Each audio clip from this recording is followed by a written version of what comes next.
And of course, that goes back to her war, hair war. Everything to do with females being the last hope of humanity. Men are in the worldly spirit.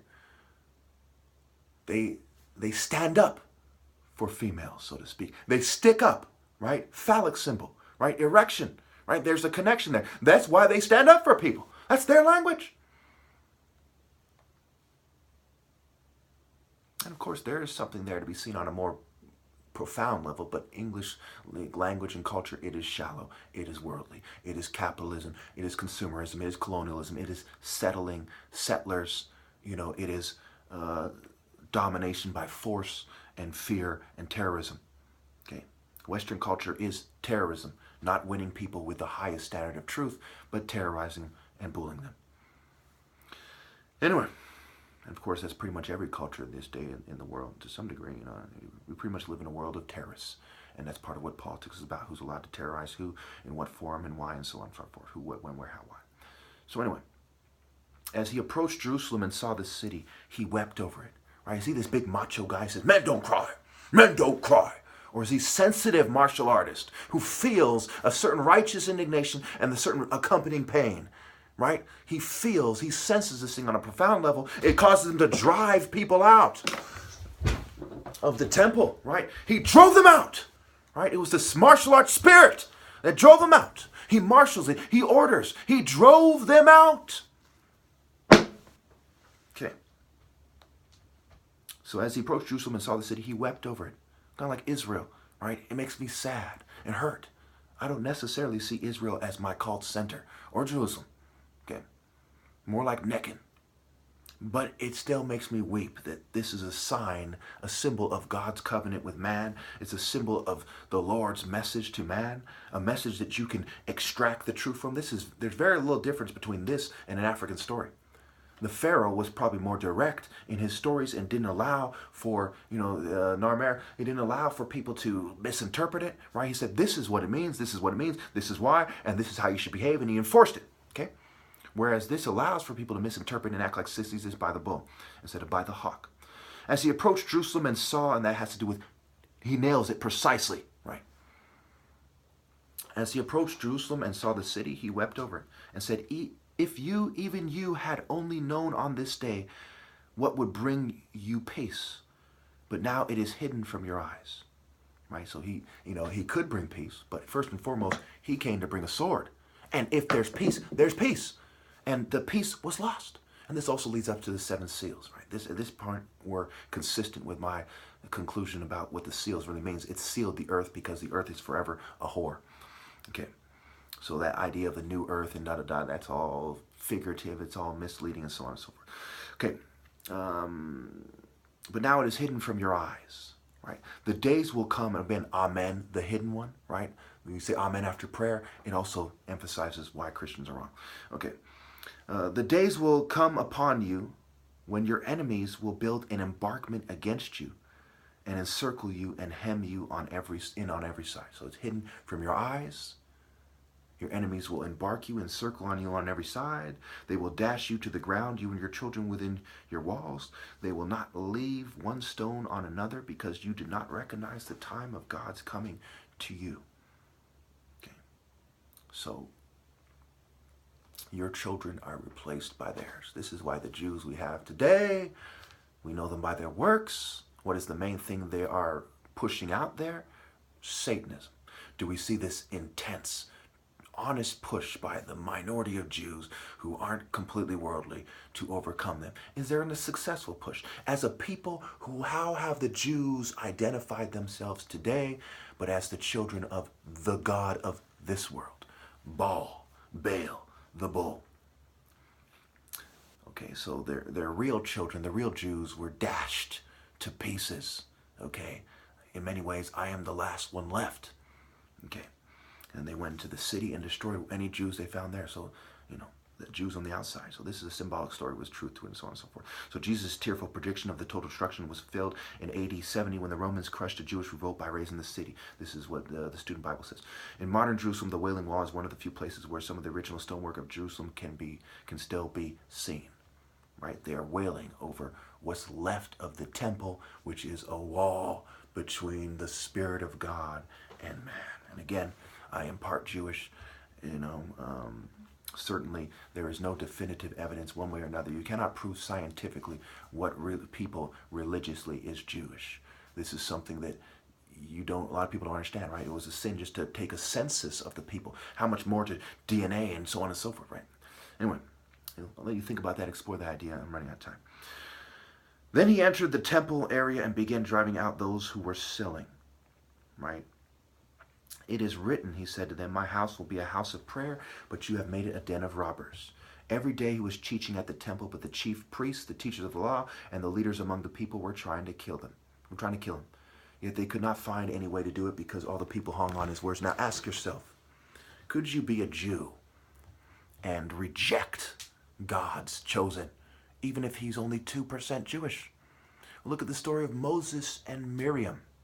What happened to his sister when she was complaining, I believe, about his wife, one of his wives that he chose? Okay, what happened to her? Did God say, you know what, you're right. The racial supremacy of the Jews is what is important. Or did he say, I'm going to make you leprous. I'm going to make you pale and sick because you are wrong. The true message of the Bible is expressed by Chukwu Amaka. And therefore you must concede. This isn't the first time the Egyptians were put above the Jewish people in order to train them and point them in the right direction. But I fear that this is the last. You are lost. You are no longer lights of the world. You are Luciferian, artificial light bulbs. If you needed me to tell you that, woe to you indeed. If you reject my conclusion, woe to your children, that much more. Puppet grooming, agenda, and appearance. Kaepernick, right? Versus, of course, he has this kind of Jewish look. We see this kind of Jewish-black alliance on the left, right? Kaepernick versus MLK popularity. Who was more popular? Well, look at it in terms of who had more of a following in his time. Right? We don't see people following Martin Luther King's footsteps. Are you kidding me? The right with the racism? Show me one black guy on the right that does Martin Luther King's kind of thing. Show me one white guy that reminds you of Martin Luther King. Show me any Republican that reminds you of Martin Luther King.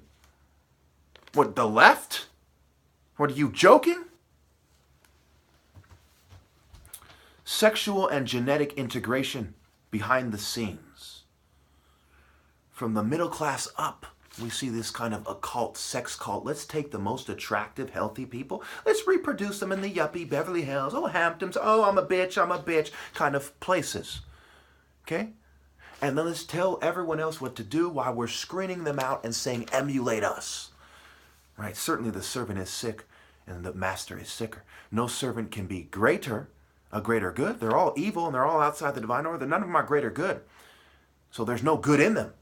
It's like how many, if you gave if somebody had no apples and they had a bunch of rotten fruit, okay? The master who is controlling them with the rotten fruit is a greater evil, has more rotten fruit to disperse. His vessel contains more rotten fruit, he's a greater evil. But none of them have more good fruit, more apples. So therefore, none of them are more good than the other. No servant can be greater in terms of greater good, but but the master is greater evil, right? He can be greater than them in terms of evil. So we go on to racial pride derived from Satanism that is injected into every group by the biggest traitors from every race, right? They say, we are one of you. They say, I am one of you. So now they have put things in terms of races, right? As you judge, you shall be judged. And it is the elite versus the activist, right? This is the activist saying, I am one of you, versus the elite you should know is not on your side. He's a rich bitch. He worships money. Not your race or shape. He'll change form for money. You better believe it. Okay? Business bottom line, not race bottom line, versus the guy who claims that the race is his bottom line. He's the biggest race traitor for that reason. He's the biggest traitor from his race. And he's injecting Satanism. Right? So you're led by the biggest traitors of your race. and you're kind of being told what to do by these elite bitches. So they make the well-off healthy, fun-loving, rich, famous, the higher-ups, the more, popular and empowered, quote-unquote, while screening others out. The despicable way they do it on top of that, my goodness, if that by itself is despicable enough for someone to fight to the death and to teach their kids to fight to the death, for someone not to breed, that by itself, that is despicable. That is insane. That is pure evil. You make them a bunch of fun-loving instead of profoundly spiritual people, right? Kind of shallow, kind of, oh, I'm popular, kind of sissy kind of bitches, right? I'm illuminated, just garbage, just... can you imagine how terrified these people are in the afterlife when they have to meet their maker? How terrified the most sane of them are, and the more rational of them are on their deathbed. My goodness, you have lived a life of complete depravity and decadence and conformity to evil. You should be panicked on your deathbed. That's why pan is also a word for panic. Who, what, when, where, how, why. His victim's panicked while he's taking advantage of him. But he's panicked when he's on his deathbed. Unless he's fucking insane. Of course, to some degree, they're ill. Right? Water hole in symbolic of natural grace-filled love. Right? When two kind of poor, kind of healthy, kind of Native Americans, for example, they see at the water hole and they fall in love. Right? This is the idea behind it. Of course, the higher, when you follow that train of thought to its finish, you get the martial arts order, and you start to question even those cultures that seem more friendly than others in terms of ill-gotten gains. So they fall in love. Right? Grace, natural appeal, right? This is a degree. This is the shadow. This is what's left of it outside the divine order. It might seem cruel. This is my perspective. You have your perspective. I have my perspective. From your perspective, my spiritual course is wrong and your spiritual course is right. So this is just a detail. So you shouldn't be too offended by that. Using your own scale, I would assert. So that compared to the water, the occult fixation on water, and it plays out in the unclean water of the third world for them to prove their kind of worldly point. The storm god, right? Set, right? The Canaanite deity El. Fertility, right? Water, rain, crops, and so on. Maritime admiralty law. I put the question mark after this but certainly there's something to that, in a conspiracy theory. Shipping and receiving, relationship, shipmate, teammate, so on and so forth. So, fire, right? Firearms. You're fired. Okay, arms, right? Muscle, right? Firearms, boom, boom, holding it steady with muscles. Prometheus, Persephone, torture, right? Torture. Earth, save the earth, worldly perspectives, taken down in mixed martial arts, right? The anaconda, the snake crawling on its belly on the earth. Okay, Gaia, Earth Mother, etc. The wind, the air pollution, the gas, right? The emissions, the sage backwards, E gas, right? E, the gender neutral, the beta, the evil. The E is the symbol. It might even be the symbol. It's a significant symbol. I forgot what it means in the Greek language, right? Sailing, colonialism, set, storms, settler. The woman, willingness to die for pure truth. She needs to have a willingness to die for pure truth, not conformity, or corrupt party lines and mainstream kind of movements, right? She needs to say, hey, I'm not gonna carry a demon's baby for 10 months. If this person rapes me, I'm going to kill myself, or I'm going to go out in a blaze of glory, right? In this point in time, right? If you are raped, you should go kill that person and kill other people and die. And so start to take away from the desire, the benefits of raping somebody. And certainly not be tricked into this rape culture, into upholding it as infrastructure and so on and so forth. All right.